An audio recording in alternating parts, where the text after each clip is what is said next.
నాకు సేదదీర్చితివే, నా ప్రాణమునకు సేదదీర్చితివే, నీతియు శాంతియు నాకిచ్చితివే. ఆనందమే పరమానందమే, ఆశ్రయపురమైన యేసయ్యా నీలో. నా శత్రువుల ఎదుటే నీవు నాకు విందును సిద్ధము చేశావు.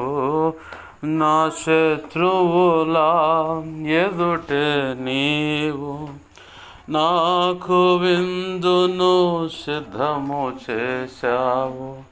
నీతో నేను నీ మందిరములో నివాసము చేసేద చిరకాలము. నీతో నేను నీ మందిరములో నివాసము చేసేద చిరకాలము. ఆనందమే పరమానందమే, ఆశ్రయపురమైన యేసయ్యా నీలో. ఆమేన్. హల్లెలూయా. మంచిది. పరిశుద్ధ గ్రంథం తెరుద్దాం. మొదటి తెస్సలోనిక పత్రిక, తెస్సలోనిక సంఘానికి పౌలు భక్తుడు రాసినటువంటి మొదటి పత్రిక 5వ అధ్యాయము 23, 24 వచనాలు నేను చదువుతున్నాను, గమనించండి. సమాధానకర్తయగు దేవుడే మిమ్మును సంపూర్ణముగా పరిశుద్ధపరచునుగాక, మీ ఆత్మయు జీవమును శరీరమును మన ప్రభు అయిన యేసుక్రీస్తు రాకడ యందు నిందారహితముగాను సంపూర్ణముగాను ఉండునట్లు కాపాడబడునుగాక. ఆమేన్. మిమ్మును పిలుచువాడు నమ్మకమైన వాడు గనుక అలాగు చేయును. ఆమేన్. చిన్న మాట ప్రార్థన చేసుకుందాం. ప్రేమగల మా కన్న తండ్రి యేసయ్యా, నీకు వందనాలు, కృతజ్ఞతాస్తుతులు. మా తండ్రి, మీరు ఇచ్చిన ఈ లేఖన భాగాన్ని బట్టి నీకు కృతజ్ఞతాస్తుతులు. ఈ వాక్యాన్ని విరవండి. ఈ వాక్యము చాటును మీరు దాచి ఉంచిన లోతైన నూతనమైన అతి శ్రేష్టమైన చదువుకున్న లేఖనం ప్రకారము మేము దేవా ఈ భూమి మీద సిద్ధపరచబడినట్లుగా అలాగనే ఆ సిద్ధపరచబడటమే కాదు, నీవు మా పట్ల కలిగిన ప్రణాళిక అనుగుణమైన నీ పని కూడా సంపూర్ణంగా చేసి ధైర్యంగా క్రీస్తు న్యాయపీఠాన్ని ఎదుర్కొని బడా మంచిదాసుడా మంచిదాసురాలు అని చెప్పి నీ చేత ఆనాడు మెప్పు ఘనత మహిమ బహుమతులు అందుకొని నిత్యత్వంలో ప్రవేశించి వధువులో నువ్వు నిర్ణయించిన ఆ ఉన్నత స్థానంలోనే నిలిచి యుగ యుగాలు నీతో కలిసి నిత్యరాజ్య పరిపాలన చేసి నిన్ను మహింపరుచుకునే భాగ్యము, నిత్యరాజ్య పరిపాలన చేస్తూ నిన్ను మహింపరుచుకునే భాగ్యము కలుగునట్లుగా కృపచేత ఈ లేఖన కాంతిలో నుంచి అయా ఇదిగో తండ్రి, నాచో మాచో మీరు మాట్లాడు నిమిత్తమై శ్రేష్టమైన ఉపదేశాన్ని బయటకు తెచ్చి మీ పక్షం వహించిన మీ దాసు నోట ఉంచి మీ దాసు నోటిని మీ నోటి బోరగా చేసి నీ బలమైన వాక్శక్తిని గురించి మీ దాసుని మీ సిలువు చాటును మరుగుపరిచి మీ దాసుని దేవ ముఖాంతరంలో నుంచి నీవే నాకు మాకు కనపడుచు మా అందరితో మీరు మాట్లాడమని నీ ఆత్మకార్యములు జరిగించమని బతిమలాడుతున్నాం. మా ప్రభువా సహాయం చేయండి. ఉపదేశాన్ని అడ్డగించాలని చూస్తున్నా అది దుష్టుడైన వాడి దూతలు చీకటి అంధకార శక్తులు మాకు కనపడకుండా రకరకాలుగా ఏవేవో ఉంటాయి. ఏవేవో నీ మాట అన్నా నీవన్నా నీ రక్తంలో కడగబడ్డా మేమన్నా నచ్చినటువంటి బహుక్రోధం కలిగినవి దుష్టుడైన వాడి సంబంధిక దూతలని ఏమున్నా ఏస్తున్నాములో నీ మహాపునరుద్ధాన శక్తిని బట్టి సిలువ రక్తాన్ని బట్టి వాటి ప్రభువుని బంధిస్తూ నిత్య నరకంలోకి విసిరి కొడుతున్నాం. అక్కడ ఇప్పుడు అవి ఏస్తున్నాములో బంధించబడునుగాక, లయమైపోనుగాక. ప్రభువా నీ కార్యములు జరిగించండి. నీ బలమైన సన్నిధి ప్రభావం మా మధ్యలో ఉంచండి. మీరు మాతో ఉండండి. మాతో ఉన్నందుకు నీ కృతజ్ఞతాస్తుతులు చెల్లిస్తున్నాం. నా చుట్టూరు మా చుట్టూరు ఈ ప్రార్థనలో నీ చిత్త ప్రకారం ఏకీవిస్తున్న వారి చుట్టూరు, ఇక ముందు కూడా ప్రార్థనలు ఏకీవించబోతున్న వారి చుట్టూరు కూడా, మేమున్న గృహాలు, సమాజం, పట్టణ, రాష్ట్ర, దేశ సమస్తం చుట్టూ కూడా కలిగిన చరస్థిర ఆస్తులు సమస్తం, పసిబిడ్డ పెద్దల వారు అందరి చుట్టూ కూడా సిలువ రక్తపు కంచె, రక్షణ కంచె, అగ్ని కంచెను వేసి నీ చేతిని దాచిపెట్టి నీ కృపలో భద్రపరచమని, నీ మహిమే కానీ జ్ఞాపకం చేయబడి సమస్తంపై ఆవరింపచేసి నీ చేతిలో నీడలో దాచిపెట్టి నీవే మాకు తోడై ఉండి అగ్ని ప్రాకారంగా చుట్టూ మా చుట్టూ ఉండి మా అందరితో వాక్యమును దేవా ఈ లేఖనాన్ని ఆధారం చేసుకుని మాతో మాట్లాడండి. నీవే కార్యం జరిగించండి ప్రభువా. ఆశపడ్డ ప్రాణాన్ని తృప్తిపరిచే దేవుడు అయ్యా, సహాయం చేయండి. ఇదిగో తండ్రి, నీ పక్షం వహించిన నేను ఎంత బలహీన నీకు బాగా తెలుసు. నీ మీదే అనుకున్న నీ కృప మీద ఆధారపడ్డా నా సమస్త విధేయతల అతిక్రమ దోషాలు, ఆజ్ఞాతిక్రమలోపును క్షమించు. నీ సిలువ రక్తం నాకు కడిగి పవిత్రపరచు, శుద్ధ జలంతో కడిగి పవిత్రపరిచి ఆనంద తైలాభిషేకం నాపై ఇంకా గొప్పగా ఉంచు. పరిశుద్ధాత్మగ్నం పుటమే శుద్ధ సువర్ణంగా మార్చి నీ పరలోక శుద్ధ సువర్ణ తైలం నా నెత్తి ఇంకనూ గొప్పగా ఉంచు. అపోస్తుల కార్యం 4వ అధ్యాయం 27 నుంచి 37 వచ్చిన ప్రకారం, మత్తయి 10వ అధ్యాయం 1 వచ్చిన 7, 20 వచ్చిన ప్రకారం, యెషయా 51:16 ప్రకారం నీ కృప నాకు దయచేయి. ఇర్మియా 1వ అధ్యాయం 9, 10, 18, 19 ప్రకారం నీ కృప నాకు దయచేయి.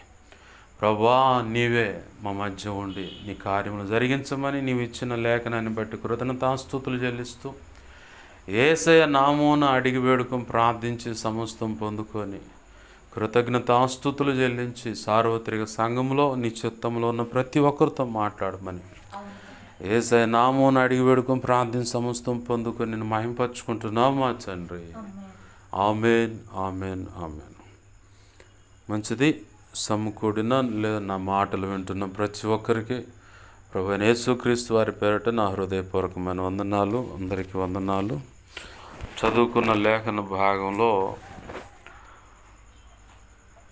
పౌలు భక్తుడు సంఘంతో చెప్తున్న మాట, సమాధానకర్త యొక్క దేవుడే మిమ్మును సంపూర్ణముగా పరిశుద్ధపరచునుగాక.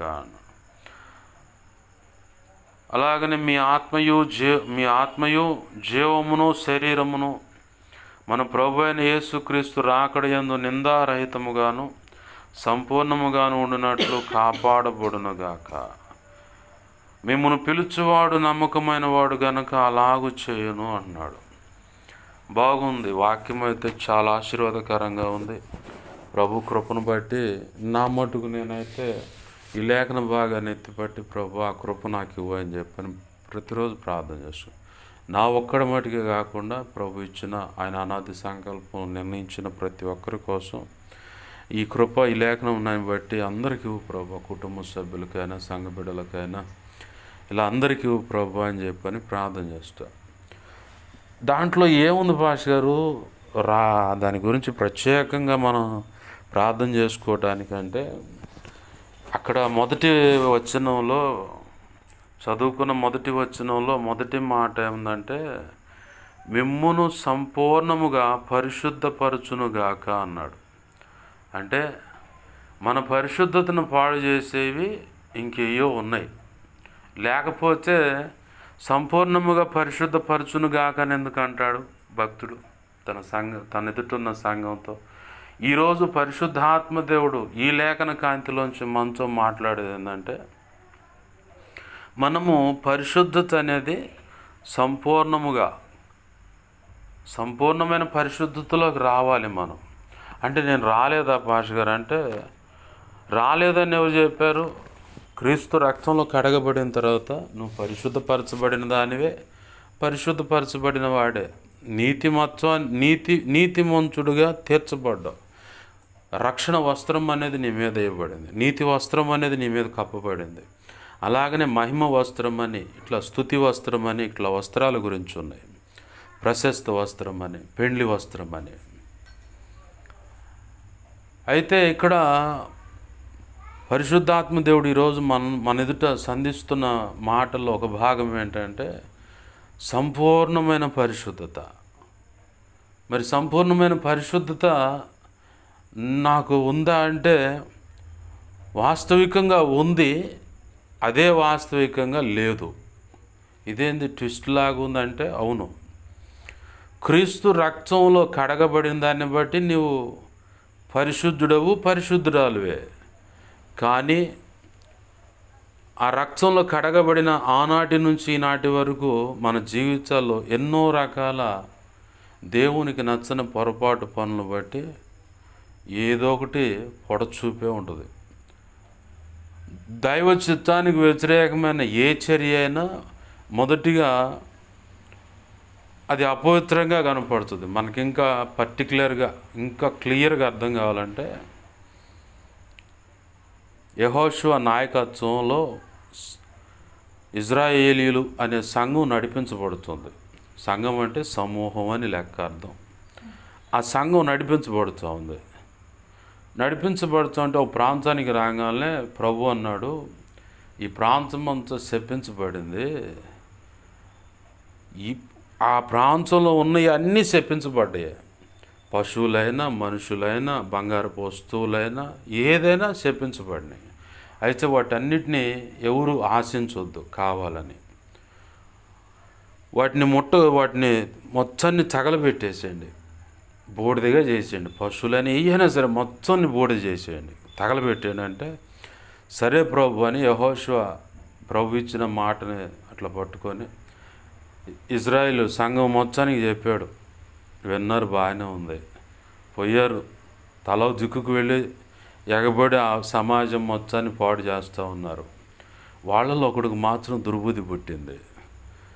కాసిని బంగారపు కమ్ములు, సేనారు వస్త్రం అని ఒకటి మంచిగుంది, బాగుంది, తెక్కలోలాగా ఉన్నారు వీళ్ళు ఎవరు చూస్తే ఏడిచారులే, నేను దేశపోయి లోపల దాచిపెట్టుకుంటా అని చెప్పని గుడారంలో గుంత తీసి లోపల పెట్టిండు. లోపల పెట్టగానే వీళ్ళకి ఎమ్మనే దేవుడు వేరొక రీతిగా దేవుడు కష్టాలు మొదలుపెట్టగానే ఇక యెహోషువ వెళ్ళి ఈ పరిస్థితికి కారణం ఏంటి, అసలు ఏమైంది ప్రభు అని. మనకు కూడా ఈ అలవాటు ఉండాలి. ఈ అలవాటు యెహోషువలో కనపడుతుంది, ఆ తర్వాత దావీదులో కూడా కనపడుతుంది. ఓ సమస్య కానీ, కరువు కానీ, ఇరుకు కానీ, ఇబ్బంది ఎదురైతే యెహోషువ వెళ్ళి దేవుని సన్నిధిలో సాగిలిపట్టి 2 కాళ్ళ మంచులో తలకాయ పెట్టి మొరపెడుతూ ఉండు. ఎందుకయ్యా ఈ అపజయం, ఇంతమంది చావుకి ఎవరయ్యా కారణం, మేమేమైనా పొరపాటు చేశామా, ఎందుకయ్యా అని చెప్పని దేవుణ్ణి అడుగుతూ ఉంటే దేవుడు అంటున్నాడు, ఈ ఇజ్రాయేలీలు పాపం చేశారు. చేసింది ఎవరు? ఆకాన్ అనేవాడు ఒక్కడు చేసిండు. ఆ కుటుంబం మొత్తం తర్వాత వేరొక రీతి అయిపోయింది. పొరపాటు చేసింది ఎవరయ్యా అంటే ఆకాన్ అనేవాడు ఒక్కడే. ఆ బంగారం కమ్మను, సేనారు వస్త్రం ఒకటి తీసుకొని వచ్చి తనుంటున్న గుడారంలో గొంతు తీసి లోపల దాచిపెట్టి వచ్చాడు. నాకేం తెలియదు అన్నట్టుగా వచ్చాడు. కానీ దేవుడు ఆ ఆజ్ఞ అతిక్రమం అనేదాన్ని పాపంగా ఎంచి కొంతమంది ప్రాణాలు కోల్పోయేలాగా అనుమతించాడు. మన జీవితంలో కూడా ఇక్కడ ఒక పాఠం నేర్చుకోవాలి. యెహోషువ దావీదు వలె ఈ సమస్యకు కారణం ఏంటి ప్రభు అని అడిగే ఆ అనుభవం ఎట్టు ఉండాలి. దావీదు జీవితంలో పలానా యుద్ధానికి వెళ్తున్నాను, వెళ్ళమంటావు ప్రభు అంటే వెళ్ళంటే వెళ్ళాడు, వద్దంటే ఆగిపోయాడు.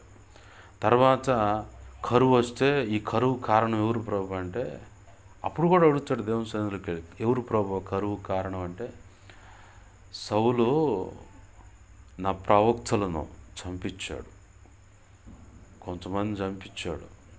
ఆ శాపం వాళ్ళ మీదకి వచ్చింది. ఆ శాపాన్ని బట్టి ఆ కుటుంబాన్ని బట్టి, ఆ కుటుంబీకులు చేసిన వ్యవహార శైలిని బట్టి ఈ కరువు ఇదంతా శాపం అన్నమాట. మరి ఏం చేయాలి ప్రభు అంటే సౌలుకు సంబంధించిన వాళ్ళు మొత్తాన్ని చంపాడు దేవుడు. అంటే ఇప్పుడు నేను కూడా మొత్తాన్ని చంపాలంటే అదిగా చెప్పేది.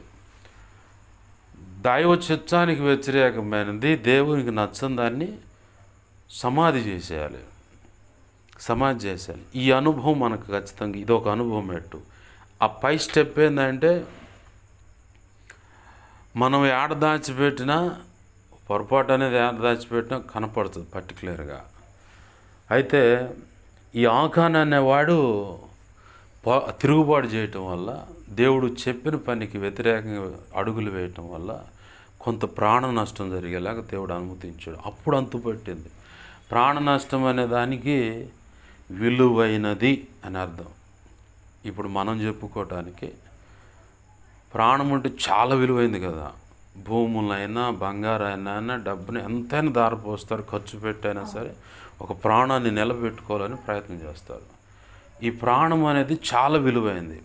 మరి ఈ రోజుల్లో దేవునికి నచ్చని విషయాలు మన జీవితంలో, హృదయంలో, ఒకవేళ కుటుంబంలో, ప్రవర్తనలో, నడవడికలో, మాటలో, ఏ విషయంలో అయినా, అది సేవ అయినా కావచ్చు, సంఘమైనా కావచ్చు, కుటుంబమైనా కావచ్చు, వ్యక్తిగత జీవితం కావచ్చు, భార్యాభర్తల దాంపత్య జీవితం కావచ్చు, లేదంటే మన హృదయమే ఒక దేవాలయంగా ఎంచబడింది కాబట్టి మన హృదయంలో ఏమైనా దేవునికి నచ్చనివి ఏవైనా ఉంటే అవి నీకు నువ్వు తీసేసుకునేలాగా, దానికి శాశ్వతమైన పరిష్కారం కలిగేలాగా విలువైన నష్టాన్ని దేవుడు జీవితంలోకి పొడచూపేలా చేస్తాడు.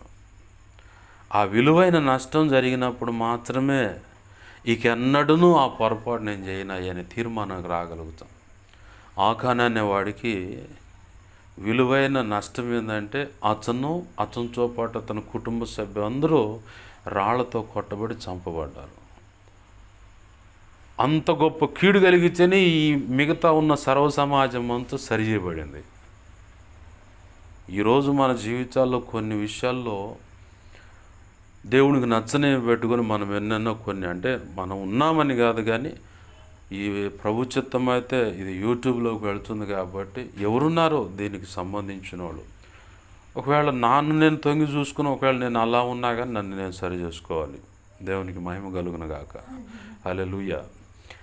అయితే దేవునికి నచ్చంది ఏదైనా ఉన్నప్పుడు కొన్ని విలువైన నష్టాలు కలుగజేస్తాడు. అది సాక్ష్యమైన కావచ్చు, అలాగే ఆరోగ్యమైన కావచ్చు, ఆస్తులైనా కావచ్చు, ధనమైన కావచ్చు, బంగారమైన కావచ్చు, లేదంటే విలువైన బంధాలైనా కావచ్చు, తెంపేస్తాడు. అంత కఠినమా దేవుడు అంటే? కఠినం కాదు, నీ మేలు కోరి. ఇప్పుడు ఆ బంధాలను మన చుట్టూ చిరుక్కొని ఉన్నాయి అనుకో, దేవుడు అనుకున్న పరిశుద్ధతలోకి మనం నడవు. ప్రభు లేఖనం ఏముంటుందంటే 93వ కీర్తన 5వ వచనంలో ఎన్నటెన్నటికి నీ సన్నిధికి పరిశుద్ధతయే అనుకూలమని ఉంది. అలాగనే హెబ్రీ 12వ అధ్యాయం 14వ వచనంలో ఏమో పరిశుద్ధత లేకుండా దేవుడిని ఎవడో చూడలేడు. మత్తయి సువార్త 5వ అధ్యాయంలో ధన్యతల ప్రసంగంలో హృదయ శుద్ధి గలవారు ధన్యులు, వారు దేవుని చూస్తారంటారు. ఇప్పుడు హృదయ శుద్ధి గలవారు ధన్యులంటే ప్రభు అన్నాడు మార్కు సువార్త 7వ అధ్యాయంలో 20-21 వచనాల భాగం పట్టుకుంటా. అక్కడ పరిసయ్యులు, సద్దుకాయలు, శాస్త్రులు వీళ్ళంతా వచ్చి, మీ శిష్యులేందయ్యా చేతులు కడుక్కోకుండా అన్నం తింటున్నారు అన్నారు. ఈయనన్నాడు, మీరు పాత్ర లోపల కడగాల, బయట కడుగుతున్నారు మీరు అంటే ఆత్మీయ అర్థం ఏంటంటే మీరు వెలిచూపులు మాత్రమే చూస్తున్నారు, లోపల ఏముందో చూసుకోవట్లేదు. అసలు కడగబడాల్సింది లోపల. ఈ ఆహారం ఉందా, ఈ ఆహారాన్ని బట్టి పరిశుద్ధత అంటున్నారు మీరు. అది తీసుకొని చిన్న తర్వాత జీర్ణ వ్యవస్థలోకి వెళ్ళిపోద్ది, జీర్ణం అవుతుంది. ఏ సెక్షన్కి ఆ సెక్షన్ శక్తి సప్లై అయిపోద్ది. తర్వాత అది బహిర్భూమిలో విడబడుద్ది, అంటే బాత్రూమ్కి వెళ్ళినప్పుడు అది వెళ్ళిపోద్ది. దానివల్ల పవిత్రత అపవిత్రత అనేది ఏ సెక్షన్ లేదు అక్కడ. ఎందుకంటే కృతజ్ఞతాస్తుతులు చెల్లించి ప్రార్థన చేసుకొని తీసుకుంటారు కాబట్టి దాంట్లో ఇబ్బంది ఏం లేదు. అయితే విగ్రహార్పితాన్ని కూడా మేము తినొచ్చు అంటే అది పొరపాటు. ప్రభు అన్నాడు పౌలు భక్తుని ద్వారా, మీ ఎదుట పెట్టబడినది అది బలి అర్పణదయా లేకపోతే విగ్రహార్పితమా ఏదో మీకు తెలియనప్పుడు ప్రార్థన చేసుకొని తింటారు కాబట్టి దానికి ఇబ్బంది ఏం లేదు. తెలిసి కూడా తింటే మాత్రం దాన్ని లెక్క అడుగుతాను, ఆయన దాని గురించి లెక్క అడుగుతానండి. తెలియకుండా తీసుకుంటే దాని విషయంలో ప్రార్థన బట్టి ఎగిరిపోద్ది, ఆ కీడంతా కొట్టేస్తాను. ఎందుకంటే తెలియకనే తిన్నాడు కాబట్టి.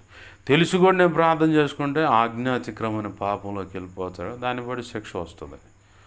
ఇది బాగా మనం ఖచ్చితంగా తూకం వేసుకొని చూసుకోవాలి. ఓకే. ఇప్పుడు ప్రభు అంటున్నాడు మార్కు సువార్త 7వ అధ్యాయం అక్కడ ఆ భాగంలో వాళ్ళు అడిగిన మాటను బట్టి, అయ్యా హృదయం లోపల నుంచి బయటకు వచ్చి కొన్ని ఉన్నాయి. హృదయం లోపల నుంచి కొన్ని బయటకు వచ్చే ఉన్నాయి. ఆ బయటకు వచ్చే నోటి మాట ద్వారా ఎదుటి మనుషులకు అందుతూ ఉంటాయి. ఆ హృదయంలో ఏమవుతుందో అదే నీ నోటికి అందుద్ది. జారచ్చు అని కొన్ని సెక్షన్లు అక్కడ రాశాడు మార్కు సువార్త 7వ అధ్యాయంలో.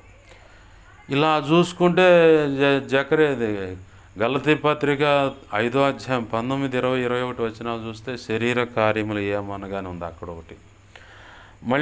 మళ్ళీ ఇంకొంచెం ముందుకు అడుగు వేస్తే 2 తిమోతి 3వ అధ్యాయం 1వ వచనం నుంచి 5, 6 వచనాల వరకు అంత్యకాలము అపాయకరమైన పరిస్థితులు అని చెప్పని అక్కడ మొదలుపెట్టి 19 రకాల దైవ చిత్తానికి వ్యతిరేకమైన చర్యలు ఉన్నాయి.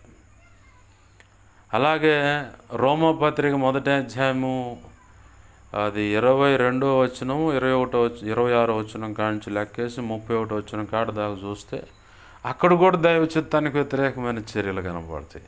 ఇవన్నీ మన హృదయంలోంచి బయటకు వచ్చాయి.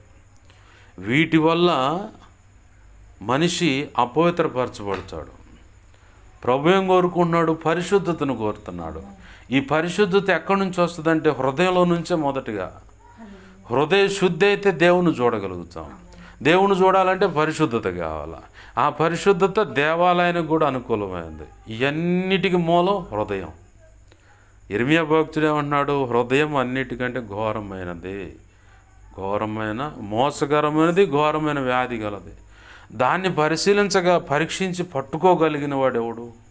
యెహోవాయే. హృదయ అంతరింద్రియములు అంటే ఎక్కడెక్కడ మన దేహంలో లోపల భాగాల్లో ఏ మూలన ఏ పరమాణువు పనిచేస్తుందో కూడా ఆయన బాగా తెలుసు. ఆయనే దాన్ని పరిశీలించి తెలుసుకోగలడు, ఇంకెవరిలో కాదన్నాడు.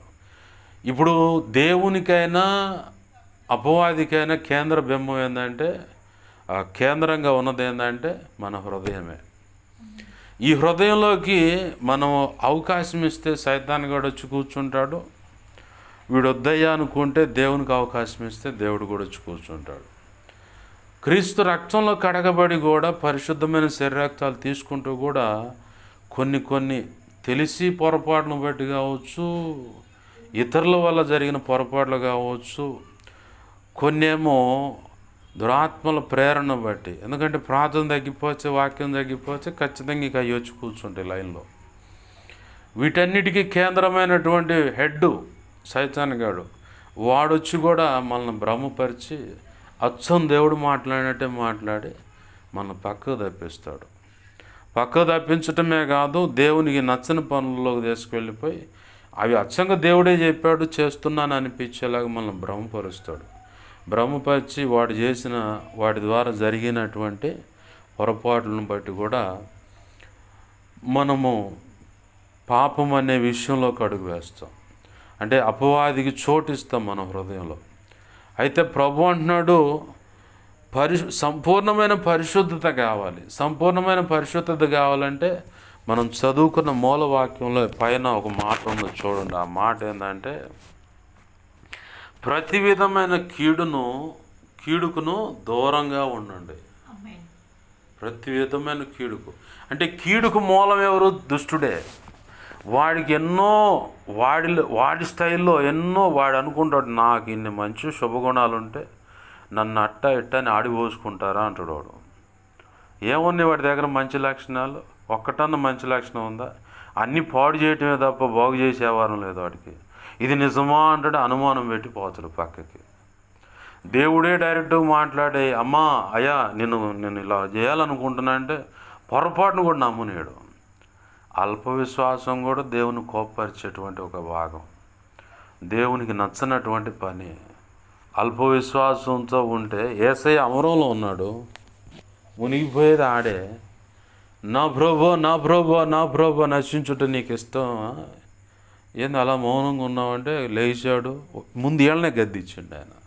సముద్రాన్ని కాదు, ఆ సముద్రం అలలు ఎగసిపడుతుంటే అలలనేమల్లా గాలినేమల్లా ఏళ్ళనే గద్దించాడు. అల్ప విశ్వాసులారా మీరు ఎందుకు సందేహిస్తారని. అంటే అల్ప విశ్వాసంతో దేవుడు నీకు ఏదైనా చెప్పినా కానీ చెప్పిన దాన్ని బట్టి నువ్వు స్వతంత్రించుకోకపోయినా అదొక దేవునికి నచ్చని విషయమే. గద్దింపు ఎదురుకుండా ఒక శతాధిపతి వచ్చి, అయ్యా నువ్వు ఒక మాట మాత్రం సెలవిచ్చే చాలు అయ్యా, నాతో పాటు పనివాడు ఉన్నాడు, వాడు బాగుపరచడంటే అందరికి వెళ్ళి కలయి చూసి, అంటే ఇట్లా చుట్టూ పక్కకు చూసి అందరిని కలయి చూశాడు. అందరిని అట్లా చూసి, ఇజ్రాయేలీలలో ఇంత గొప్ప విశ్వాసం ఉన్నట్టు నేను ఎక్కడ చూడలేదని ఆశ్చర్యపోయాడు. ఒకచోటేమో విశ్వాసాన్ని బట్టి ఆశ్చర్యపోయాడు, ఒకచోటేమో అల్ప విశ్వాసాన్ని బట్టి. ఒకటి చోటే కాదు, చెవిటిదైన మోగదేయం అంటే ఒక యవనస్తుని బట్టి మార్కు సువార్త 9వ అధ్యాయంలో కనపడుతుంది ఆ విషయం. అక్కడ కూడా శిష్యుల్ని అంటాడు, ఎందాక మిమ్మల్ని సహిస్తాను, ఎందాక మిమ్మల్ని సహిస్తాను అంటే అక్కడ కూడా దేవునికి నచ్చని పని అనమాట. అంటే ప్రభు కోరుకున్నటువంటి పరిపక్వతకు రాకపోయినా కానీ దేవుడు అక్కడ కోపడుతున్న సందర్భం కనపడుతుంది. టోటల్గా ఏంటంటే ప్రభు అంటున్నమాట, సమస్త కీడుకును మీరు దూరంగా ఉండండి. దూరంగా ఉంటేనే మనం పరిశుద్ధతను సాధన చేయగలుగుతాం, పరిశుద్ధతను ప్రభు కృపను బట్టి పొందుకోగలుగుతాం.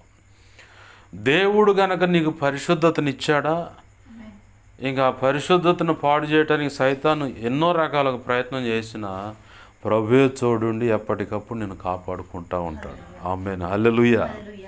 మనకు కావాల్సింది ఏంటంటే పరిశుద్ధత మొదటిగా.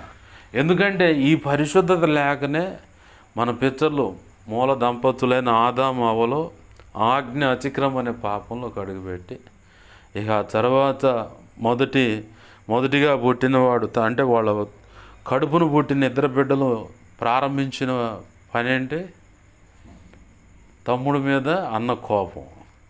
అది దేవునికి నచ్చని వ్యవహారం. దేవుడు కోపాడుతాడు, కోపాడే దాంట్లో కూడా పరిశుద్ధమైన కోపం ఉంది, అలాగే ప్రభువుకు నచ్చినటువంటి కోపం కూడా ఉంది. ప్రభువుకు నచ్చిన కోపం అంటే ఇక పీకల్లాగా పెట్టుకుంటారు కొంతమంది. వ్యక్తులు చనిపోయినా కానీ పలానా వ్యక్తులు అంటే నచ్చని పరిస్థితిలో ఉన్నవాళ్ళు నేను చూశాను. ఇది దేవునికి నచ్చని కోపం. ప్రభు అన్నాడు, సూర్యుడు అస్తమించే లోపలే భార్యాభర్తలైన ఎవరైనా సరే సమాధానం పడాలా, లేదంటే మీ మధ్యలో సైతాన్ వచ్చి దూరతాడు, మిమ్మల్ని ఇంకొంచెం ఎడగడం చేస్తాడు. ఆ కోపపడు కానీ పాపం చేయొద్దు అన్నాడు. కోపానికి పాపానికి సంబంధం ఏంటంటే, కోపం మితిమించిందంటే పాపానికి తీసుకెళ్తుంది, ఆ పాపం కాస్త మరణానికి తీసుకెళ్తుంది, ఆ మరణం కాస్త రెండవ మరణానికి తీసుకెళ్తుంది. అందుకే ప్రభు అన్నాడు, కోపపడండి. పరిశుద్ధమైన కోపం ఉంది, అలాగనే పాపం చేసే కోపం కూడా ఉంది. ఈ పరిశుద్ధమైన కోపాన్ని ఎలా ఉంటుందంటే, ఒకడు రక్షణ మార్గం నుంచి తప్పిపోతుంటే ఆ వ్యక్తిని గద్దించడానికి కోపపడతారు. సేవలు ఏదైనా పొరపాటు బోధలు జరుగుతుంటే ఆ విషయంలో కోపపడతారు. ఈయనేంది అట్ట కోపపడతాడని చెప్పి అనుకొని చాలామంది అనుకుంటారు, కానీ ఆ వ్యక్తి మేలు కోసం కోపడుతున్నాడు అన్న సంగతి అర్థం కాదు. అయితే వాళ్ళు ఇంకోటి అనుకుంటూ ఉంటారు, నేను ఎట్టుండాలి అనుకుంటే, నా మనస్సాక్షికి నేను మంచిగానే ఉన్నాను, కానీ ఎదుటి వ్యక్తులకు అర్థమైపోతూ ఉంటుంది పరిస్థితి అంతా. అట్లా అనుకున్న వాళ్ళకి, ఆ పరిస్థితి అర్థం కాని వాళ్ళకి ఎదుటి వ్యక్తి పరిశుద్ధంగానే కోపడుతున్నప్పుడు కడుపులో ఏదో పెట్టుకున్నట్టున్నారు వీళ్ళు, అందుకే ఈ రకంగా నా విషయంలో చేస్తూ ఉన్నారని చెప్పని అనుకుంటారు. పాపం చేసే కోపం పాపానికి దారి తీసుకెళ్ళంటే, కయ్యూను ఏం చేశాడు, చివరికి తన తమ్ముడి మీద పగబెట్టుకొని పొలం దగ్గర పెద్ద రాయి తీసుకొని మొత్తాడు, చచ్చాడు. ఆ రక్తాన్ని మట్టితో అట్ట కప్పాడు, వచ్చేసాడు. దేవుడు అడిగాడు, కయ్యనా మీ తమ్ముడు ఏడని? నేను కాపులైంది ప్రభువా, నన్ను ఏమైనా కాపులా పెట్టివైంది, నన్ను అడుగుతుపోయిందండు, బుకాయిస్తూ ఉన్నాడు. ప్రభువునే ఎదురు తిరిగి గద్దిస్తున్నట్టు మాట్లాడుతూ ఉన్నాడు. చివరికి ప్రభు ఏం చేశాడు, నొసటం మీద ముద్రేసి దేశదిమ్మరికి ఉండిపోయాడు. నిన్ను కనుక్కున్నవాడికి 7 అంతుల గొప్ప శాపం ఉంటుంది, కీడుది కలుగుతుంది. అట్టయితే ఎవరు కనుక్కోకుండా చేయనన్నా అన్నాడు. నువ్వు వెళ్ళిపోయి ఇక్కడ ఉండొద్దు అని దేవుని దగ్గర నుంచి వెళ్ళిపోయాడు దేశదిమ్మరిగా. అది పాపం చేయటం వల్ల కోపం అధికమై పాపం చేసే కోపాన్ని బట్టి ఆ పాపం అది. ప్రభు అంటున్నాడు, సమస్త కీడుకు దూరంగా ఉండండి. ఎందుకంటే మీకు నాకు మధ్యలో ఉన్న వారధి ఏంటంటే పరిశుద్ధత. ఆ పరిశుద్ధతే కనుక మీరు ఆయా కారణాలను బట్టి, ఎడమైన దాన్ని బట్టి, సైతానికి చోటిచ్చిన దాన్ని బట్టి దాన్ని దూరపరుచుకుంటారు. దూరమైతే ఇక నేను ఎడంగుంటాను. యేసుప్రభు వారు 22వ కీర్తనలో చెప్పబడిన ఆ మాట గెత్సెమనే తోటలో పలకలే. 3 మేకుల మీద ఉండి భూమికి ఆకాశానికి నడుములో వేలాడుతా భయంకరమైన గాయాల, రక్తము, అంత వేదన భరించలేనటువంటి ఆ బాధలో యేసయ్య అన్నాడు, ఏలి ఏలి లామా సబక్తాని, నా దేవా నా దేవా నన్ను ఎందుకు వదిలిపెట్టావంటే, తండ్రి అయిన దేవుడు అంటాడు, నీకు నాకు మధ్యలో ఓ పొరపాటు ఉందయ్యా. ఈ భూమి అంచమయ్యే సమయం వరకు ఉన్నటువంటి సర్వమానవాళి పాపం అనేది ఆ పాత్రలో, ఆ గెత్సెమనే తోటలో నీకు ఇచ్చాను. అది నువ్వు భరించాలి, తప్పదు, భరించాలి కాబట్టే నీకు అది ఇచ్చాను. ఈ కొద్దిగా ఎడబాటే, ఆ తర్వాత మళ్ళీ నేను నిన్ను దగ్గరకు తీసుకుంటానని చెప్పని తండ్రే కుమారుడితో చక్కగా కూర్చొని బుజ్జగించి మాట్లాడినట్లుగా తనకు దేవుడు సందేశాన్ని అందిస్తే, ఇది ఎక్కడుంది పాస్టర్ గారు అంటే, మరి ఆ మాటకు అర్థమేగా, కొద్దిపాటి ఎడమే, కొద్దిగా ఓర్చుకో, కొద్దిగా ఓర్చుకో అన్నాడు. ఎందుకయ్యా అంటే 53 యెషయా గ్రంథంలో, 53వ యెషయా గ్రంథంలో ఆ అధ్యాయంలో ఉంటుంది, అతన్ని నలగొట్టుటకు నాకు ఇష్టమైందని. కొన్ని పరిస్థితులు మన జీవితాల్లోకి దేవుడు అనుమతించినప్పుడు మనం ఏం చేస్తూ ఉంటామంటే దేవుడిని ప్రశ్నిస్తూ ఉంటాం. ఎందుకయ్యా నాకు ఈ పరిస్థితి అనుమతించావు? ఎందుకు అందరూ బాగానే ఉన్నారు, లోకంలో చూస్తే అందరూ చాలా ఎంజాయ్మెంట్ చేస్తూ ఉన్నారు, అన్ని కుటుంబాలు పచ్చగా కనపడుతున్నాయంటే వాళ్ళ లోపల ఉన్న సంగతులు మనకు తెలియవు. మేడి పండు చూడు మేలిమై ఉండు, పొట్ట విప్పి చూడు పురుగులు ఉండని. లోకస్తులు వాళ్ళ కుటుంబాల వ్యవహారాలు పైకి ఎంజాయ్మెంట్ బాగుంటుంది, కానీ లోపలంతా పురుగులు అంతా, అంటే ఏదో ఒక సమస్యతో వాళ్ళు సతమతం అవుతూనే ఉంటారు. ఆ విషయం బయటకు పక్కకుండా జాగ్రత్తగా అట్లా దాన్ని కప్పుకుంటూ వస్తూ ఉంటారు. ఇప్పుడు నువ్వేమో పబ్లిక్ కనపడుతున్నావు, ఎందుకంటే ఒకప్పుడు ఆ మార్గంలో ఉన్నావు, ఆ మార్గం కాదని ఈ మార్గాన్ని ఎంచుకున్నందుని బట్టి నిన్ను లోకము లేదా నా అనేవాళ్ళు లేదా చుట్టుపక్కల తెలిసిన వాళ్ళంతా భూతార్థం వేసి ఎతుకుతూ ఉంటారు. పోయారు, ఈ దేవుడు కాదని ఆడకు పోయారు. అసలు వీళ్ళని ఎట్టా ఆశీర్వదిస్తాడు దేవుడు చూద్దాం, అంచెలంచెలకు ఎలా ఆశీర్వదిస్తాడు. ఇక్కడికి వస్తే మేలు జరుగుద్ది అంటున్నారు, ఇక్కడికి వస్తే స్వస్థత జరుగుతుంది, ఇక్కడికి వస్తే విడుదల జరుగుద్ది అంటారు, ఇక్కడికి వస్తే అద్భుతం అంటారు, ఇక్కడికి వస్తే పిల్లలు అంటారు, ఇక్కడికి వస్తే ఆ సమస్య పరిష్కారం అంటారు, ఇక్కడికి వస్తే అప్పులు తీరే అంటారు, ఇక్కడికి వస్తే నా జీవితం బాగుపడదు అంటారు, ఇక్కడికి వస్తే ఈ తాగు నుంచి విడిపించబడ్డా, ఈ సిగరెట్ నుంచి విడిపించబడ్డా, ఇలా ఇత్యాది అనేక రకాల విషయాలు చెప్తా ఉన్నారు. వీళ్ళు బాగానే ఉంది, అది ఎలా జరుగుద్ది అని చెప్పని బోచద్దం వేసి ఎత్తుకుతూ ఉంటారు. ఈ క్రమం వాళ్ళు ఎత్తుకుతూ ఉంటే మరొక క్రమం ఏం జరుగుతూ ఉంటుందంటే, మనం అతిశయించకుండా దేవుని మీద పూర్తిగా ఆనుకునేందుకు ప్రభు అనుకున్నటువంటి ఈ సంపూర్ణ సిద్ధి పొందేలాగా కొన్ని ఇరుకు ఇబ్బందుల్లో నుంచే తీసుకెళ్తాడు ఆయన. ఎందుకంటే అది మనకు మేలు. 119వ కీర్తనలో దావీదు మహారాజు అంటాడు, 71వ వచనం పట్టుకుంటుంది. ఆ వచనంలో, నీ కట్టడలు నేర్చుకొనున్నట్లు నేను శ్రమ నొంది ఉండుట నాకు మేలాయను అన్నాడు. ఆమేన్, హల్లెలూయా. ఎందుకు ఆ మాట అన్నాడంటే, అంతకుముందు శ్రమలు ఉన్నప్పుడు భక్తిలోనే ఉండవు, నెమ్మదిగా కలగంగానే ఆయన దారి తప్పాడు. చివరికి మళ్ళీ శ్రమలకు రాగానే మళ్ళీ దేవుని మార్గంలోకి వచ్చాడు. ఆ శ్రమ కాస్త శాశ్వతంగా అతను ఎక్కడ ఏ పొరపాటు చేయకుండా తన బ్రతుకు కాలం అంతా దేవుని మీద ఆనుకొని కృప గురించి ఎక్కువగా వివరించిన వ్యక్తి ఎవరైనా ఉన్నారంటే దావీదు మహారాజే. ఆ తర్వాత పౌలు గారు వచ్చాడు. ఆమేన్, హల్లెలూయా. ఎవరు కృప గురించి ఎక్కువ వివరించారంటే తన జీవితంలో జరిగిన పొరపాటును బట్టి, ప్రభు చూపిన కృపను బట్టి తను తెప్పరిల్లటమే కాదు, సరిచేయబట్టమే కాదు, నిలదొక్కుని నా ప్రభు కోసం నేను నిలబడాలని అంతే రోషంగా ఉన్నాడు. పండు వృద్ధాప్యమందు ఒక యవ్వనస్తురాలను తీసుకొచ్చి ఆయన పక్కన పెట్టిన పొరపాటును కూడా ముట్టుకోవాల. తన పరిశుద్ధతను తను కాచుకున్నాడు. ఆమేన్, హల్లెలూయా. తన పరిశుద్ధతను తను కాచుకున్నాడు. కారణం ఏంటి? ఒకప్పుడు ఈ బుద్ధిహీనమైన అడుగులు వేసిన దాన్ని బట్టి నా జీవితంలో నా ప్రమేయాన్ని బట్టి ఇలా జరిగింది. ఆ జరిగిన దాన్ని బట్టి 4 ప్రాణాలు పోయినాయి. అంతకుముందేమో నా ప్రమేయమే లేకుండా తరుముకుంటూ వచ్చిన మామ. అసలు నేనే పొరపాటు చేయలేదు, మేలు చేసి వెనకాల పడి తరుముకుంటూ వచ్చారు. మధ్యలోకి వచ్చేసరికి నేను బుద్ధిహీనంగా అడుగులేసి ఒకరిని చంపించటాన్ని బట్టి 4 ప్రాణాలు పోయినాయి. అంతేకాకుండా మళ్ళీ ఇక 4 ప్రాణాలు పోవటమే కాదు, దానికి తగ్గట్టుగా పనిష్మెంట్గా కొడుకే రివర్స్ అవ్వటం, మళ్ళీ అడుగులు బట్టి తిరగటం, చివరికి సరిచేయబడి ప్రభు కృప పొందుకొని నిలబడటాన్ని బట్టి శాశ్వత కాలమైన ఆశీర్వాదాన్ని దావీదు పొందాడు. దావీదుకు ఆ శ్రమలే కనుక లేకపోతే, దావీదుకు ఆ ఇరుకులో నుంచి నడవటం అనేది లేకపోతే పరిశుద్ధతను కాచుకునేవాడు కాదు, దేవుని కృప గురించి వివరించేవాడు కాదు, భావితరాలకు ఒక మాదిరి పురుషుడిగా ఉండేవాడు కాదు. అలాగనే యేసయ్య వంశావళిలో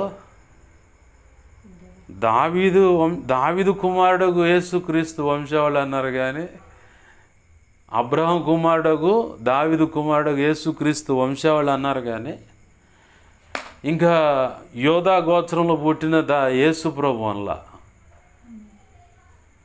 అబ్రహాం గారి జీవితంలో కూడా ఉన్నాయి, కష్టాలు ఉన్నాయి. కానీ ఎక్కడికి వెళ్ళినా ఆయన బలిపీఠాన్ని ప్రతిష్ఠించుకుని, అంటే గుడారం వేసుకున్నాడు, గుడారం వాగిటిగా ఏకాంతంగా దేవునితో గడపటం మొదలు పెడతాడు.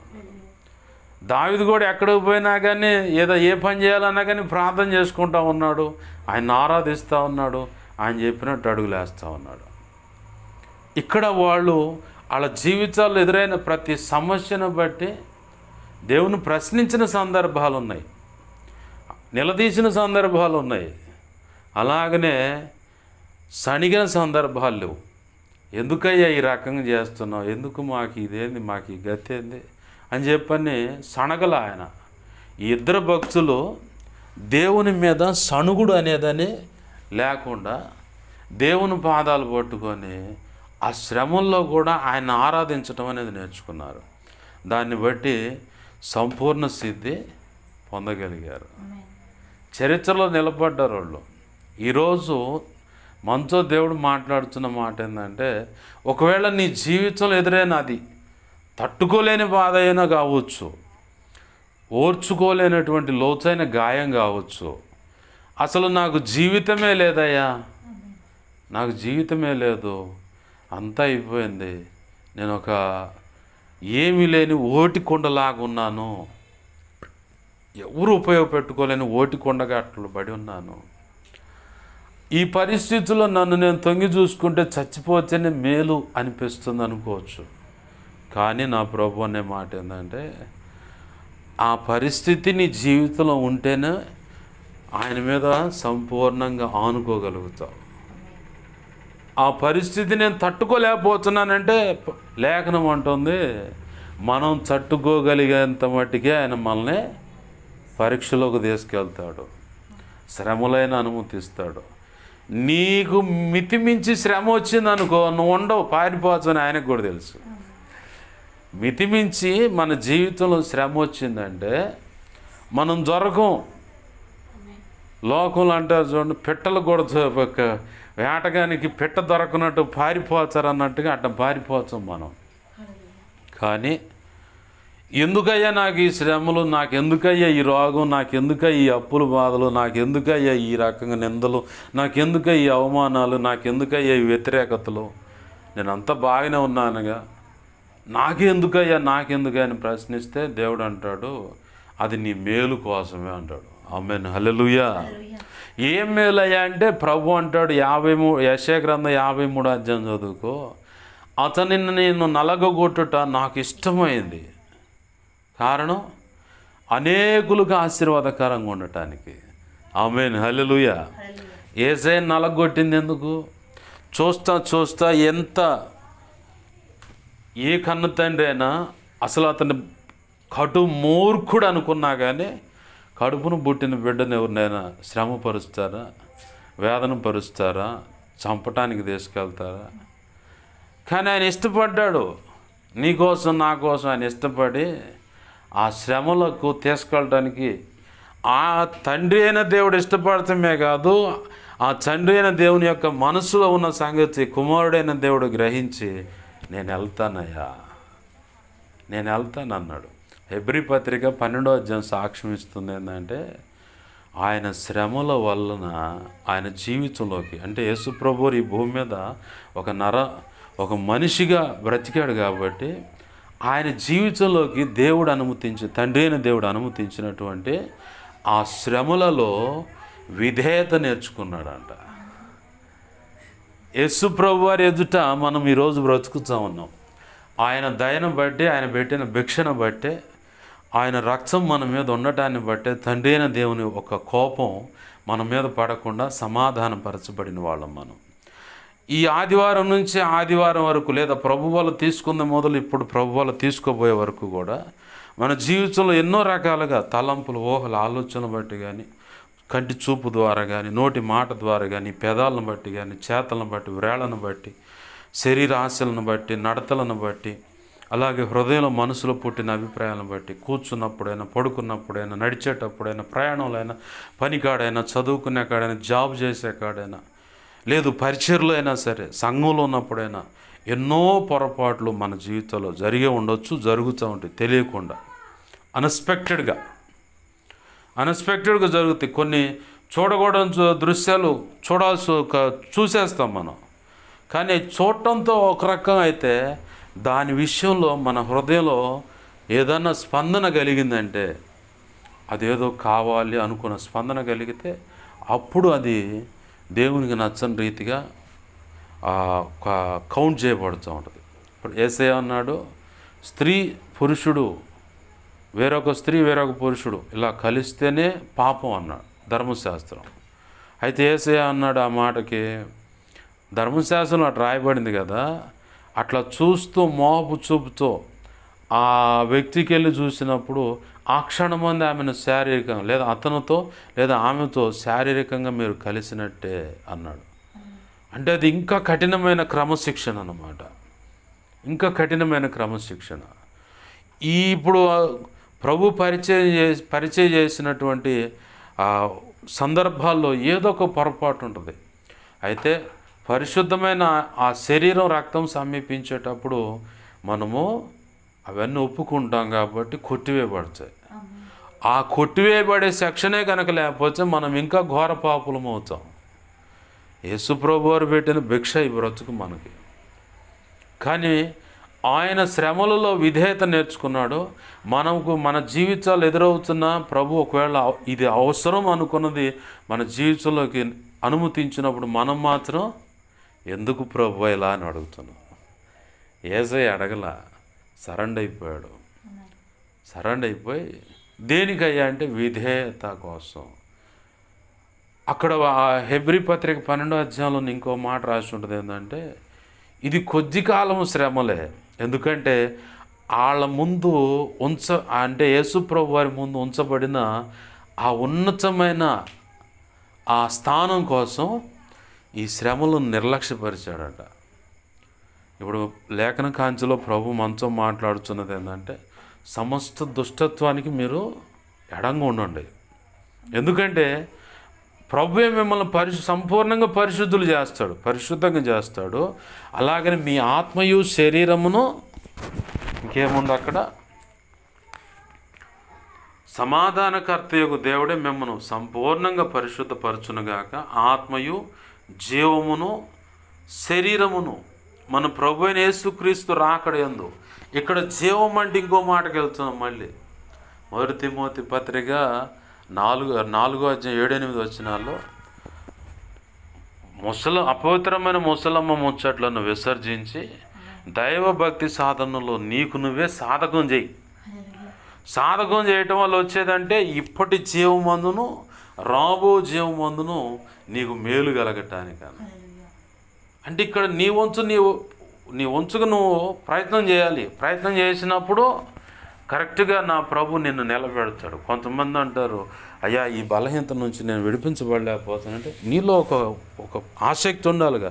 నేను ఎలాగైనా వదిలేసేయాలి, దీనిలోంచి నేను ఎలాగైనా జయ జీవితాన్ని పొందాలి, నేను ఎలాగైనా నా కుటుంబాన్ని కట్టుకోవాలి, నేను ఎలాగైనా నా భర్తను ఒక దేవుని మార్గంలో నడిపించుకోవాలి, నేను ఎలాగైనా నా భార్యతో సమాధానపడి దేవుని మార్గంలో, భర్తతో సమాధానపడి దేవుని మార్గంలో మేము వెళ్ళాలి, మా కుటుంబంతో కట్టబడాలని నీ వంచుగా నీ ప్రయత్నం అంటే ఆసక్తి కలిగి దేవుని సన్నిధిలో ప్రార్థించటం, అవకాశం ఉంటే ఉపవసించి ప్రార్థించటం.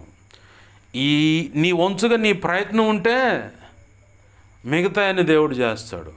జీవమును ఏమంటున్నాడు? మీ ఆత్మయు జీవమును. అలాగనే మళ్ళీ ఇంకో మాట ఏముంది? శరీరమును. మన ప్రభు అయిన యేసుక్రీస్తు రాకడయందు నిందారహితముగాను సంపూర్ణముగాను. శరీరాన్ని ఎందుకు అంటే శరీర కార్యాలు మనల్ని ప్రభు మార్గంలో నడవనేయకుండా వేరొక దిశగా లాగే అవకాశం ఉంది. అందుకే పౌలు అన్నాడు, అనేకులకు ప్రకటించిన పిమ్మట నేను భ్రష్టుడునవుదునేమోనని నా శరీరాన్ని నలగొట్టుకుంటున్నాను.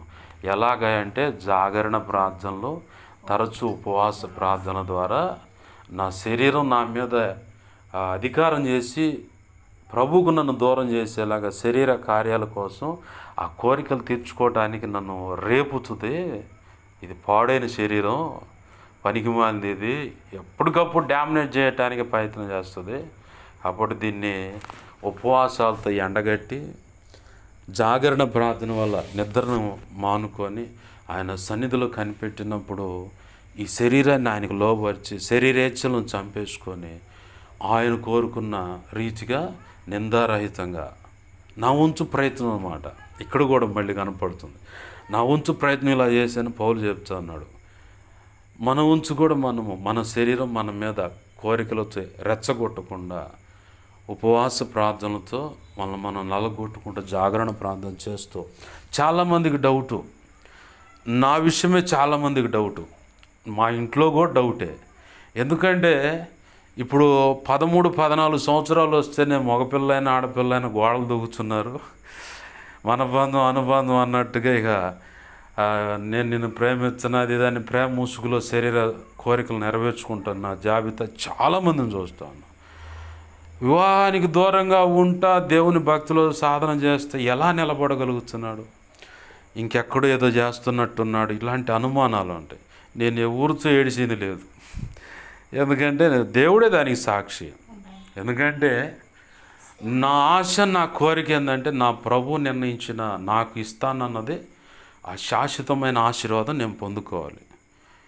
తుచ్చమైన ఈ లోకాశల కోసం ఒక స్త్రీ విషయంలోనూ శరీర కార్యాలు, శరీర కోరికలు రెచ్చగొడుతున్నాయని చెప్పని ఎక్కడో ఏదో కోణంలో పాడు పని చేస్తే ఆకాశం అంతా కన్నేసుకొని చూస్తున్నాడు, ఊరకుంటాడా? బైబిల్ లేఖనం చెబుతులా, నేను కంటిని చేసిన వాడు కానకుండానా, చెవి నిర్మించిన వాడు వినకుండానా, సమస్తం బాగా ఆయన కనపడుతుంది కదా అని లేఖనం ఉంది. మరి నేడ తప్పించుకుంటా. బాప్తీసం పొందకముందు సిగరెట్లు తాగేవాడు నేను. 2 ప్యాకెట్లు తాగేటప్పుడు ఒకడు చెప్పా, నీకు మానేస్తున్నా అని. 3 అయినాయి. 3 తాగేటప్పుడు మళ్ళీ ఒకసారి చెప్పా, 3 కాస్త 5 అయినాయి. రోజుకి 5 ప్యాకెట్లు సిగరెట్లు తాగేవాడిని. ఒకరోజు కూర్చొని ఒక తమ్ముడు అడిగాడు, మందిరానికి వాడు సిగరెట్లు తాగరు కదా అన్నా అని. అది లాగిపెట్టి ముఖం మీద కొట్టినట్టుంది ఆ మాట. పిల్లగాడే.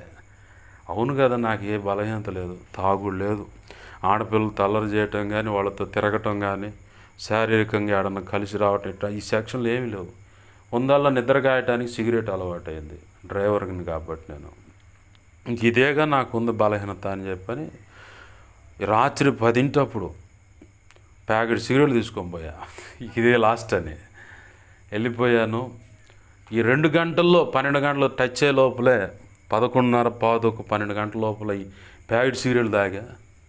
బ్రష్ తీసుకున్న, పేస్ట్ వేసుకున్న, బ్రష్ చేసా, తలస్నానం చేసా. అర్ధరాత్రి తలస్నానం చేసి దేవుని గుడ్లేసుకొని వెళ్ళిపోయి మోకాళ్ళు వేసి బైబిల్ ముందు 2 కోచులు ముట్టించి, అదొక మూఢభక్తి నాకు. అప్పుడు మోకాళ్ళు వేసి వాళ్ళకి బైబిల్ పట్టుకున్నట్టునే మోకాళ్ళ మీద బైబిల్ పట్టుకొని వాళ్ళకి చెబితే, ప్రభా ఒకడికి చెబుతున్న 2 కాస్త 3 అయినాయి, ఇంకోటి చెబుతున్న 3 కాస్త 5 అయినాయి, ఇక నీకే చెబుతున్నా, నేను ఆడజూరిది ఏది పొరపాటు సీరియడ్ దాన్ని నీకు కనపడతా. నేను ఇక ఇది నా జీవితంలోకి రాకూడదు, వచ్చిందా నా చావు కావాలి, అది తీసే ప్రభు అని చెప్పి ప్రార్థన చేసుకొని ఇంక వదిలేస్తున్నాను.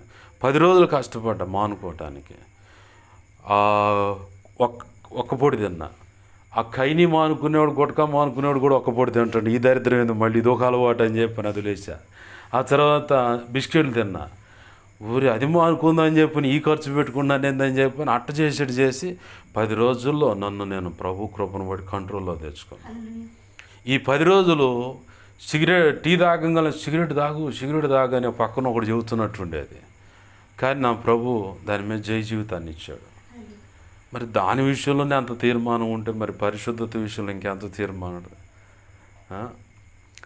చాలామందికి ఎట్టుంటున్నాడు ఈ శరీర కార్యాలను జయిస్తా అంటే ఎట్టుండేదేముంది, నలగేచ్చల్లా. ఇప్పుడు 400 రోజులు అని చెప్పిండు. మార్చి 7వ తారీఖు మొదలు పెడితే 2026 ఈస్టర్ పండుగ అంటే ఇంచుమించుగా 400 రోజులు అవుతాయి. ప్రతిరోజు మధ్యాహ్నం 1 గంట దాకా. మరి ఈ పాపిష్టి శరీరాన్ని దంచుతూ ఉంటే మరి ఇది పాపిష్టిది. ఎందుకంటే మన మీద ఎప్పటికప్పుడు ఎగపడుతుంది. దీన్ని నలగొట్టుకుంటూ జాగరణ ప్రార్థన అలవాటు అయిపోయింది. రేతిరి ఎప్పుడు కొనుక్కుంటానో తెలియదు, ప్రార్థన చేసుకుంటూ కూర్చొని ఆయన మీద దృష్టి నిలిపిన తర్వాత ఇక ఈ మిగతా పని చేయవు. పరిపూర్ణంగా ఆయన మీద అనుకొని ఇక నాకు సృష్టికర్తే భర్త, నా భర్తను నేను సంతోషపరచాలి. ఈ భూమి మీద పౌలు భక్తుడు చెప్పిన మాట ఏంటంటే, ఈ భూమి మీద పెండ్లైనది తన భర్తను సంతోషపరచడానికి మనసు నిలపాల. పెండ్లైన వాడు తన భార్యను సంతోషపరచడానికి మనసు నిలపాల.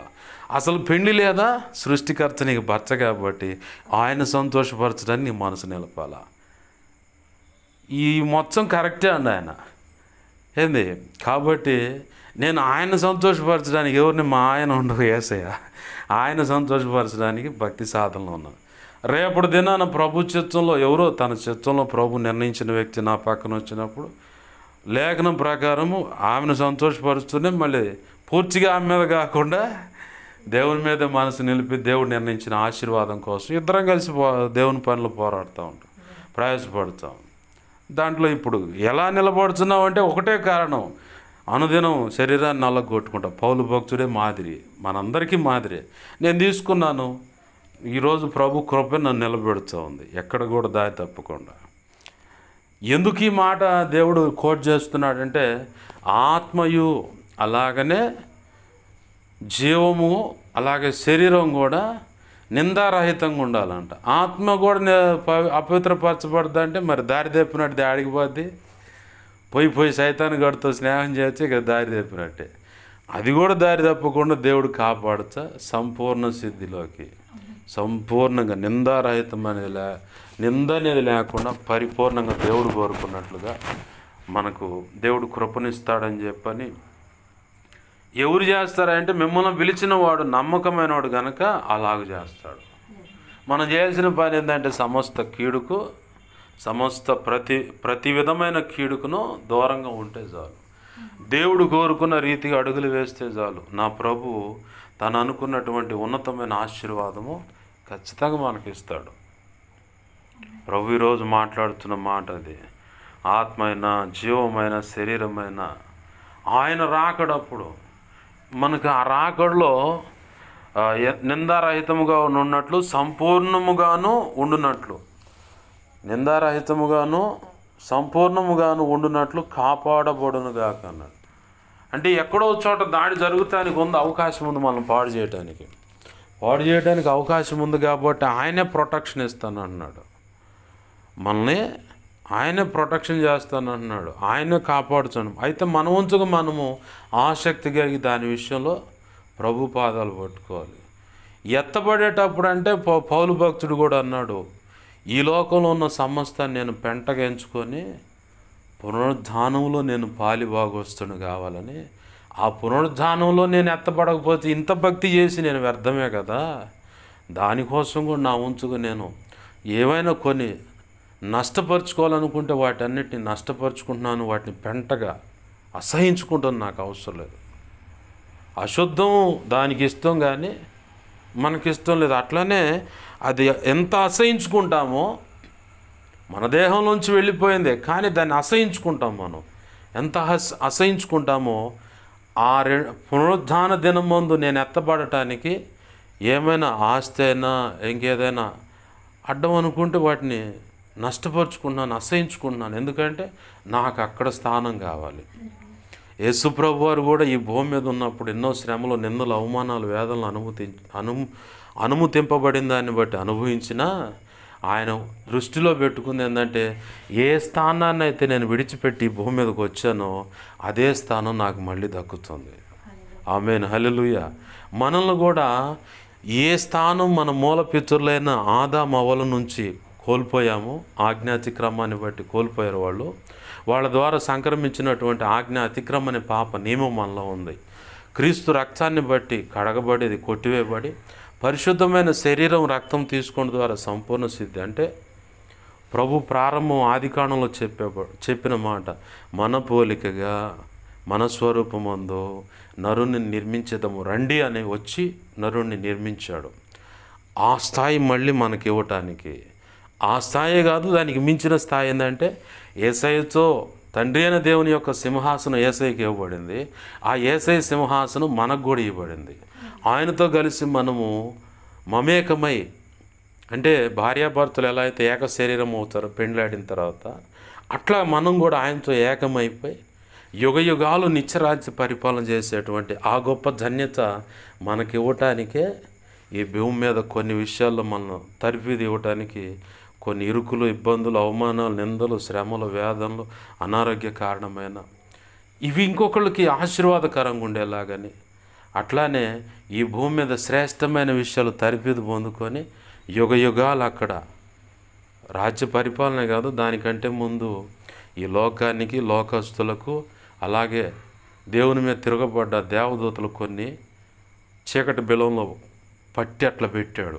వాటికి కొన్ని త్రోసివేసి ఇప్పుడు సంచరిస్తా అపవాదితో బేలు మీద తిరుగుతూ ఉన్నాయి. అవన్నీ వాటన్నిటికి కూడా నువ్వే తీర్పు తీర్చాలి. యేసయ్య తీర్చడు తీర్పు, నువ్వే తీర్చాలి. నువ్వు తీర్పు తీర్చాలంటే కొంత తర్ఫీదు ఉంటుంది. ఇక్కడ ఆ తర్ఫీదులో నుంచే ప్రభు అనుకున్నట్లుగా ఆత్మలోను, జీవంలోను, శరీరంలోను, అలాగే పరిశుద్ధతలోను సంపూర్ణ సిద్ధ అనుగ్రహిస్తా, నిందారహితంగా ఉండేలా కాపాడుతా, సంపూర్ణులు చేసి పునరుద్ధానంలో పాలిభాగస్తులు చేయడానికే ప్రభు తన చిత్తం చొప్పున తను ఇష్టపడే మనల్ని ఆ మార్గంలో నడిపిస్తూ ఉన్నాడు. ఎందుకని ప్రశ్నించకుండా ఈ విషయంలో కృపనిచ్చి నన్ను నడిపించయ్యా ఎలాగా అని చెప్పని అడిగలిగితే ప్రభు ఖచ్చితంగా సహాయం చేస్తాడు.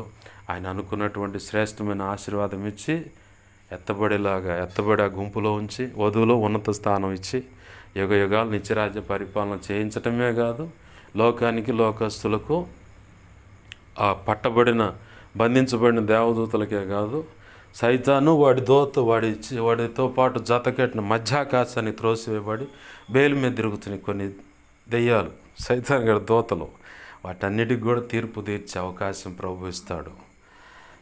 అందుకే నిన్ను సిద్ధపరుచుకుంటున్నాడు. వ్యతిరేకంగా, దేవునికి వ్యతిరేకంగా అది ఇది అనుకోక ఆయనకు లోబడు. ఖచ్చితంగా ఆయనకు లోబడ్డామంటే ఆ శ్రమ అనిపించదు. యేసన్న గారు పాడుకున్నాడు, యేసయ్య నీ కృప చలంచగా నా శ్రమలుగా అనిపించలేదే, నీవు నాకిచ్చే మహిమ ఎదుట ఇవి ఎన్నదగినవి కావే. సుగుణాల సంపన్నుడు అంటూ రాసుకున్నాడు ఆయన పాట. వాస్తవమే అది. యేసయ్య మనకిచ్చే మహిమ ఎదుట ఈ శ్రమలు ఎన్నదగినవి కావు. కానీ మనం ఆయన కృపను ఆధారం చేసుకుని అడుగులు వేస్తూ ఉంటే శ్రమ అనిపించదు. అట్టి కృప మనందరికీ యేసయ్య తన మహా ఉచిత కృప చేత అనుగ్రహించునుగాక.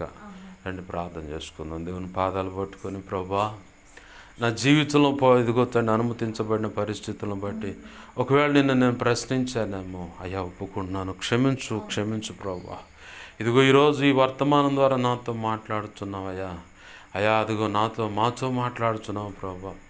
దేవా, ఎందుకు అంటే నిత్యరాజ్య పరిపాలన, ఎందుకు అంటే అయా పరిపూర్ణత కోసం, ఎందుకయ్యా అంటే పరిపూర్ణమైన పరిశుద్ధత కోసం, ఎందుకయ్యా అంటే ఇదిగో ఆత్మయు శరీరమును జీవమును నిందారహితంగా ఉండాలని, అయా మేము సంపూర్ణ సిద్ధి పొందాలని ఇదిగో తండ్రి ఇలా అనుమతిస్తున్నామని, ఈ అనుమతించబడిన దాన్ని బట్టి సమస్త ప్రతి విధమైన కీడు నుంచి దూరంగా ఉంటామని దేవా, ఒకవేళ వాటికి దగ్గరగా ఉంటున్న దాన్ని బట్టి ఇలాంటి పరిస్థితులు అనుమతిస్తున్నావని దేవా, ఆలోచన కలిగి మేము సరిచేయబడటానికి ఈరోజు మీరు అందించిన శ్రేష్టమైన వర్తమానాన్ని బట్టి నీ కృతజ్ఞతాస్తుతులు ప్రభా. నీ మాటలను ప్రభా మా హృదయాలు పదిలపరిచి సిలువ రక్తంతో ముద్ర వేయండి ప్రభా. నెమరు వేయటానికి, ధ్యానించడానికి, అనేక సంగతులు తెలుసుకోవటానికి, నీ కృప పొందుకోవటానికి, నువ్వు అనుకున్నట్టు అడుగులు వేయడానికి మాకు సహాయం చేయండి ప్రభా. ఏ విషయంలో అయినా పొరపాటు అడుగులుంటే క్షమించండి అయ్యా. ఈ ఆత్మకార్యములు జరిగించండి అయ్యా. నీ చిత్తమే నెరవేర్చండి అయ్యా. ప్రభా ప్రభా ప్రభా ఎక్కడైనా నా జీవితంలో పొర చూపేయం నీకు వ్యతిరేకంగా, ఎక్కడైనా ఏ విషయంలో దేవా నేను కానీ మేము కానీ ఉన్నామేమో క్షమించు క్షమించు క్షమించు.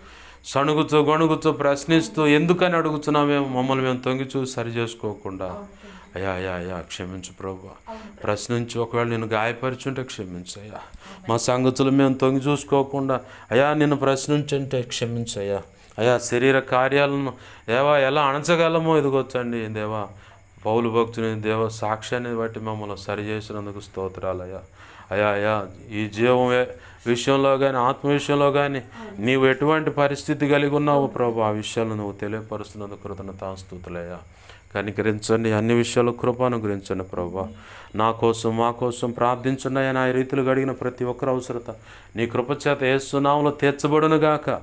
నా కోసం పరిచర్య కోసం విన్నదాన్ని బట్టి అన్ని విధాలు ప్రార్థిస్తున్న ప్రతి బిడ్డను, ఉపవసించి ప్రార్థిస్తున్న బిడ్డను కూడా దీవించండి, బలపరచండి, అభిషేకించండి, రక్షించండి. ఆధ్యాత్మిక, భౌతిక, ఆర్థిక, ఆరోగ్యపరంగా కొలతలేని దీవెనలిచ్చి కృపలు అభిషేకించి నీ సేవలు గొప్పగా వాడుకోండి ప్రభువా.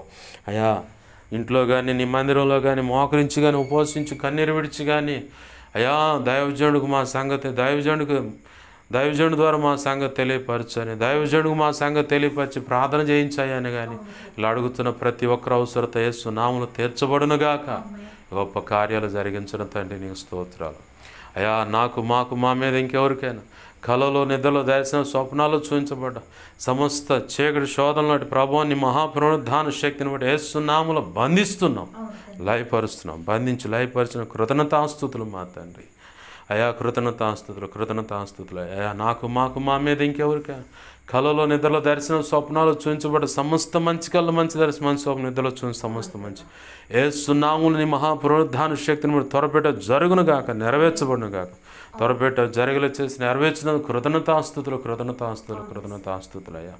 కనికరించమని పరిచర్యను ఇక్కడున్న స్థానిక సంఘ బిడ్డలను సమస్తాన్ని సమాజాన్ని చేతులకు అప్పచెప్పు దీవించండి, కాపాడండి. నువ్వు అనుకున్న పని జరిగించండి అయా. ఇదిగో మందిరంకి దేవా స్థలం తీసుకోవాలని ఆశ కలిగి ఉండగా మీరు చెప్పిన ఆ స్థలం తీసుకోవడానికి ప్రభా నీ చిత్త ప్రకారం మాకు సహాయం చేయండి. నీవే ఆ యజమానులతో మాట్లాడు, నీ ఆత్మకార్యములు జరిగించు, నీవు మాత్రం మహిమ పొందమని దేవా. పాటల పరిచయ విషయంలో కృపద ఇచ్చేయండి, అన్ని విషయాల్లో కార్యం జరిగించు, నువ్వు మాత్రం మహిమ పొందమని. కావలసిన ప్రతి అవసరత అక్రత ఆర్థిక అవసరతలు నీ కృప తీర్చమని. ఈ వారంలో ఉన్న పరిచర్లన్నీ ఆశీర్వాదకరంగా జరగడం సహాయం, ప్రయాణాల్లో చూడని క్షేమాన్ని దయచేయమని ఏసే నామంలోనే దేవా. సంఘ బిడ్డల పనుల్లో చూడని క్షేమాన్ని దయచేయమని, వారి బిడ్డల జీవితాలు అద్భుతాలు జరిగించండి.